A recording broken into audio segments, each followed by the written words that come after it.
Hello, ladies and gentlemen, and welcome once again to the Stanley Dyrector Show. Guys, I am indeed honored. I mean, it's a pleasure to have my great guest, 7-time Emmy Award winner, Ed Asner, also 5-time Golden Globe winner, Mr. Ed Asner. Welcome to the Stanley Dyrector Show. It's a pleasure to be here, Mr. D. Thank you, Ed. I've got to ask you right off. What were your dreams as a kid? Was it to be an actor or what? No, I never thought of acting. You didn't. I love to get up on the bema. I love to get up to be chosen. You never volunteered because that would have been sissy. But I loved being in the plays. And by the time I got to high school, I was doing. We had a radio course in high school. So we would write and produce our own radio shows, which were shown on a 15-minute program on a local station. And then got to college, and they started a closed-circuit radio station in the dormitory system there. So I suggested to my friend and my roommate, who was in the theater group, it was all extracurricular there, should I read for this? I did radio in high school. He said, let me hear you read. I read for him, and I knocked his socks off. And he said, where'd you learn to read like that, coming from Kansas? And I said, no, do it. And he later encouraged me to go read for a summer production they were going to do of T.S. Eliot's Murder in the Cathedral. And I read for it, and I ended up doing the lead, and I got hooked. Really? And then what was your first paying job then? Oh, my God. I'm sorry. I guess coming back to the theater, I came back after the Army, came back to Chicago, and Paul Sills was starting a theater. And I came back and joined him, and we got maybe $20 a week. We slept in the theater. That was my first paying job. Well, in the Army, were you in the WW? No. I was in the Korean engagement. And I was stationed, I was being supposedly trained as a radar repairman at Fort Monmouth. And when I got up there, I went to the Special Services officer, and I said, I'm an actor, and I'd like to see if I can get into Special Services here. And he looked at me and says, well, what do we need you for? We're 50 miles from New York. We don't do any special services here. So I went on and became a so-called radar repairman. Thank God our country never depended on me. And I eventually was sent to France, and I worked in the orderly room. And my great contribution to my country was I managed the little team, the basketball team that we got up on our post. And we went around and played the French teams in the area, and we did more for Franco-American relations. George Bush could use us right now. We did more for Franco-American relations than any, because they hated us at the time. So that was my Army experience. Well, we've all watched your great performances on television, award-winning performances. You didn't mention the bedroom. I'll tell you something. Some things are sacred in America. Thank you. And I don't want you in my bedroom again. Listen, I got to ask you, Ed, how do you approach a part? We have a lot of people, this show runs on the educational channel, so people will pop in and say, hey, Ed Asner, maybe he can give us the secret of craft. Give us some... No, I can't give any secrets of craft. When I read a role and it affects me emotionally and intellectually, it excites me, I can see the brain cells working correctly and the heart cells working correctly, then I want to do that character. Then I examine the script, and if the script holds up for that character, then I say, this would be worthwhile doing. And I cannot, does it properly describe the human condition? Are you a rounded human being? the most fulfilling time I think I ever had was when I did Axel Jordache in Rich Man, Poor Man. I never expected to get cast in the role, but when I did, I wanted it badly. And the nice thing about that, in the adaptation to TV from Irwin Shaw's novel, in the book he describes what Germany was like. Axel Jordache, the character I played, how they had to eat rats and so forth and so on after World War I.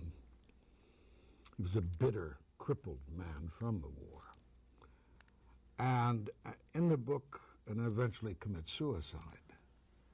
And in the book, you really don't get any of the softening that you would want from a rounded human being to try to understand him. Well, thank God that when we got to the TV adaptation, 2 adjustments were made, not for me, it was out of necessity, which tended to show you that there was a basic human being underneath this bitterness and this savagery. And when the character first opened in the show, and when I was rehearsing it for the filming, they say, "Oh boy, are you rotten? Are you such an evil man?" And I was identifying so strongly with that character. I thought to myself, what a pity, and hoped that as the movie unfolded, as the miniseries unfolded, they would understand why this bitterness existed there, and also see at the same time that there was a heart within that body. And I think people did come to feel that, and that to me is the greatest achievement of all. It's like before acting on the Mary Tyler Moore Show, I could do comedy, but I was always afraid of it. I didn't know how I could repeat a joke. I didn't know how to recapture that joke. But with Mary Tyler Moore, I learned how to steadily perform in comedy. And what I came to realize is it made my dramatic work so much better, because it showed me that whatever you're doing, in drama or in drama, that there always should be made room for a laugh where you can do it. I don't care if it's Lear, I don't care if it's Macbeth. You try to find that leavening humor to offset the gross aspect of the tragedy. And I don't want to brag, but I think my dramatic work improved an enormous amount after Mary Tyler Moore, because I had learned to look for the joke and bring it in whenever I thought it was judicious.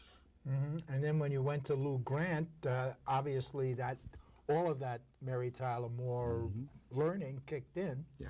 And although there weren't as many jokes on Lou Grant. No, but you still wanted to put them in there wherever you could find the room for it. And people knew that with me in that character, that they could get an occasional laugh just by the character he had been. Mm-hmm. My problem with the Lou Grant show was that the shift from 3-camera live audience comedy, half hour, into one single camera, no audience, hour drama. And everybody had kept saying, now you've got to remember who you are. You're going to be carrying the torch from Mary Tyler Moore into Lou Grant. You got to keep that character, that persona going, so forth and so on. And I would do so much body English to get those laughs wherever I could, and to gesticulate and grimace and this and that. I suffered enormously. And nobody working on the show had ever done an hour series. They may have done a guest script on an hour show, but none of them had steadily produced, written, or directed steadily an hour show, even in terms of the crew. So we underwent great shifts there, and we all learned on the job. And had CBS had a replacement in the wings at that time, I don't think we would have lasted. But fortunately, we won awards the first year of the Emmys. It gave us prestige, and we were allowed to go on. And sometime towards the end of that first season as Lou Grant, I came to, I can't do this. I can't keep hauling Mary Tyler Moore, Lou Grant into the show. I've got to look at these scripts, which are serious subjects, dramas, etc. And I've got to play the character that's involved with this stuff. So I disregarded the past, and I looked into myself and began to act as myself in this situation. And you know, I'm sure nobody noticed a bit difference in whatever I was doing, but I had such peace inside of not trying to drag the past along with me in performing Lou Grant. So it made a big difference in my approach to the character, and relaxed me enormously. Did Gary David Goldberg have any, well, since he was the head honcho of that particular show, as far as I know. No, he wasn't. No. Alan Burns and Gene Reynolds. Oh, wow. A foot in the mouth, Stan. Okay. And Jim Brooks. Jim Brooks wasn't around that much, but Alan and Gene ran a very tough, demanding show. Seth Freeman was another producer on the show. Michelle Gallery was another writer for our show. Right. And they came in with some fantastic scripts. Leon Tokatyan wrote our pilot, which was a gem. Well, we marched off. Roger. A lot of them went to MASH, right? I mean. No. MASH was already over with. Over with. Okay. Gene Reynolds came from MASH because it was now over and joined Lou Grant. Thank you, Ed, for putting me back in sync. Yeah. You did so many shows, though, and brought that edge, that grit, like Police Story. And Police Story was really a wonderful series. David Gerber produced it. Stan Kalis was the producer. Yeah. A friend of mine, Mark Rogers, was one of the leading writers of that. I did the pilot. And then I did 2 subsequent episodes. And I discovered another interesting thing there. I'm glad you brought that up.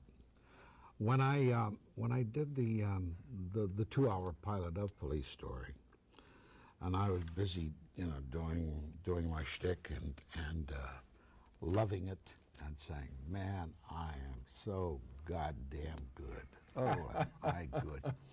And I can remember doing a scene with Vic Morrow and saying, I'm just chewing this scenery up one end and down the other. I am looking so good. And then, I'm doing the scene, I'm looking at him face to face. And I see Vic Morrow, and it's nice, but, nothing thrilling there going on. And then I saw the show when it played. And I looked at that scene with Vic Morrow, and I said, my God. I'm looking at him like this, and I don't really see anything, but that camera was just sucking stuff out of him, and he undoubtedly was providing it for the camera to suck, and the acting that registered on his face in that two-man scene, I'll never forget. And for the first time, I finally realized what it meant when they say that the camera loves somebody, because that camera loved Vic Morrow. And I'm not going to blame it all on the camera, Right. because he was doing the acting for that camera Right. that made him look fantastic. He was And organic. He was wonderful. He was Oh, organic, God. alive. In Blackboard Jungle, he was I mean, marvelous. He was such a scuzzbag Yeah, there right. that of course, you know, and you tended to carry that image of, you know, this is a scuzzbag who's done well. Right. But then I saw what he did in that, because I never watched combat that much, so Right. I didn't watch that transition there. But what he did in that police story pilot was so good. And so that when he died, It was tragic. the statement that evidently came out of the ghetto, that somebody was wasted. Yeah. And when Vic died, I said, that was a waste. Yeah. That was a big talent. I totally agree with you. Ed, you know, aside from acting, the inspiration to be an actor, obviously, you have to have certain appetites in art, I would think, like music or perhaps books or paintings. Tell me if I'm all wet. I mean, what other artists have inspired you? Oh, well, as a young actor, Tracy was always an icon to me. But then then eventually Frederick March began to stick his head in there, and my adulation was bifurcated. Frederick March, in the best years of our lives, was so bloody gorgeous. I mean, it was real. It was I mean, he just knocked the socks off of me. And I came to that late, because I'm sure I didn't respond that way initially when I may have seen the movie. But certainly the second time or the third time I saw it, to watch that man in that movie, it was such a brilliant performance. And Myrna Loy was such a beautiful counterpart to whatever he was doing. I loved that movie. And I would want nothing changed in time. I would just like to set it in granite and just keep it there, that performance. The whole movie had gorgeous performances. Harold Russell. Dana Andrews was fantastic. I mean, they were all so good. What was your question? What artistic pieces, like paintings, music, films, have nourished you? That's the word. Nourished you. As a kid, I mean, that's why I became an actor. And you know, as a kid, in Kansas City, Kansas, I would read the books of adventure, and I would long and yearn and escape. First through books, and then certainly by radio. Radio was a great escape for me, and then occasionally the movies. But radio was the big inspiration that stimulated my imagination and took me on flights of fancy.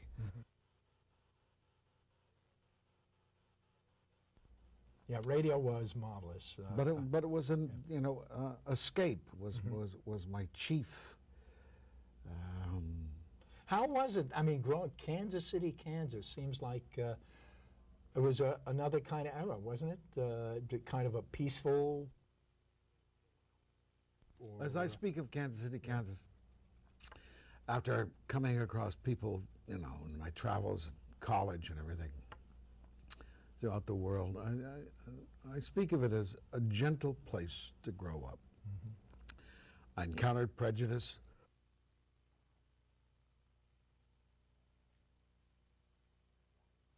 But it was not the savage, bitter discrimination and prejudice that I discovered elsewhere.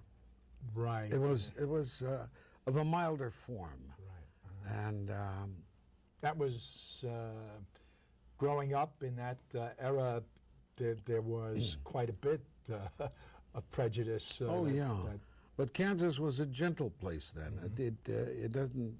It didn't come up with all this cockamamie crap that they're doing now, which is primarily stimulated by the fundamentalists who preach against Darwin, who they had the Attorney General who wanted to tax people flying in planes over Kansas if they were drinking on the plane.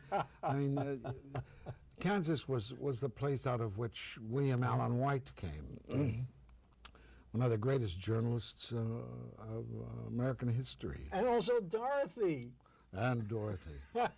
Somebody said the other day, I mean, you have a book now which describes the political condition of our country, written by Kansan. And I can't remember his name. Burnett, I think might be his name. But it was very often the good populist individualists coming out of that milieu of the Great Plains. John Brown. Oh, wow. Yeah, Amelia Earhart. People who had vision, who wanted to change things. Well, change is a very slow thing usually, or can't happen fast enough for me. I want to ask you, I've always kind of, one of my key questions I'd say on my show is, if I gave somebody $100 million and you don't go to the Cayman Islands, we'll say, but you wanted to make a movie, what kind of a movie would you make me for that kind of money? Or would you make me a bunch of movies? I would, well, the movies I've always wanted to make in the past. If you'll remember a book by André Schwarzbart, who won the Prix Goncourt out of France. And he wrote a wonderful book called The Last of the Just. Yes, I do remember that book. Yes. Now it probably would serve best. I even tried to talk Lou Grade into creating a mini series out of that book because it deals with in Jewish. I don't know what it emanates from, but that there are, and I don't even know what the number is anymore. Is it 39 just men or 26 just men? That somehow at the creation of the world, these men, and I guess they're all men, unfortunately, which has to be a lie, that these men were created so that no matter where they were, or these Jews were created, no matter where they were in life, saintly things would occur from their living. And there's wonderful humor in the book by the description of these individuals. Some are dismissed with a paragraph, some are dismissed with a page.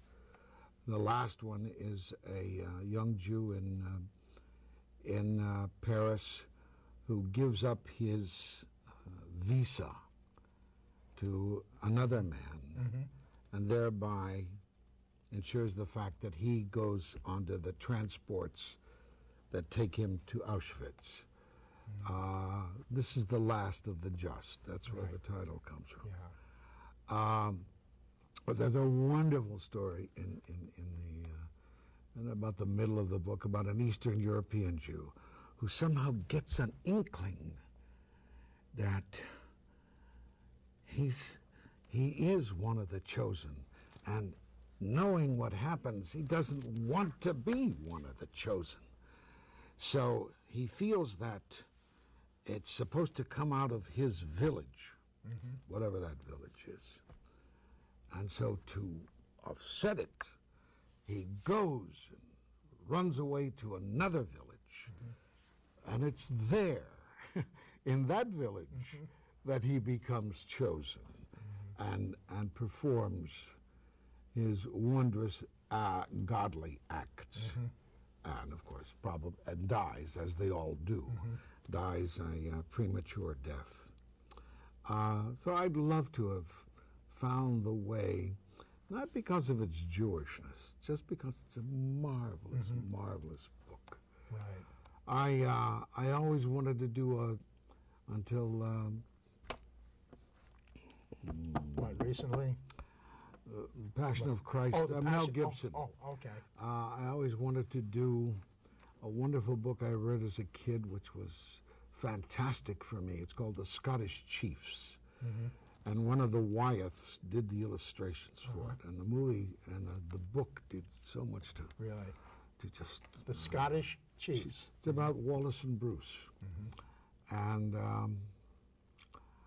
Mel Gibson has now done Wallace, so be a long time. The next generation will do the Scottish Chiefs. It was a phenomenal book, and the amazing thing about it for me was that for the first time, forget Snow White and the evil stepmother, because those are aberrations. For the first time, I'm reading this book, which was history and realism to me, and I come across the fact there was an English noblewoman in the book who is unbelievably evil and does so much to hasten the death of Wallace. And this came as such a revelation to me that women could be evil too. And it was a great revelation. And I always wanted to do that book, and especially show that woman. Anyway, that was in the past. That's as a kid.